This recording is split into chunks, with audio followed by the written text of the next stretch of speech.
اللہ کرے روزے داروں یہ پریکٹس ہو جائے کہ جب تو اپنا جائز مال اس لیے نہیں کھاتا کہ رب نے روکا ہے اور وہ دیکھ رہا ہے نہیں کھانا، پھر تو کسی کا ناجائز مال کیسے کھا سکتا ہے؟ رب نے تجھے روکا بھی ہے اور رب تجھے دیکھ بھی رہا ہے، پھر تو غیر کا کیسے کھا سکتا ہے؟ جب تو اپنا جائز نہیں کھاتا کہ اللہ دیکھ رہا ہے تو دوسروں کا ناجائز اور حرام کیسے کھائے گا حالانکہ اللہ دیکھ رہا ہے؟ اگر یہ تصور دل میں پیدا ہو جائے، یہ ذوق اگر کسی بندے کو نصیب ہو جائے،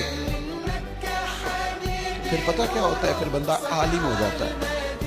خوف خدا اگر پیدا ہو گیا تو اللہ تعالیٰ تمہیں علم بھی عطا کر دے گا۔ فرمایا اگر اللہ سے ڈرو گے تو رب ایسا علم تمہیں دے گا کہ جہالت ختم ہو جائے گی۔ لیکن یہ دو چیزیں پیدا کرو، ایک تو اللہ کا خوف تمہارے دل میں آئے اور دوسرا معرفت الہی کا شوق پیدا ہو۔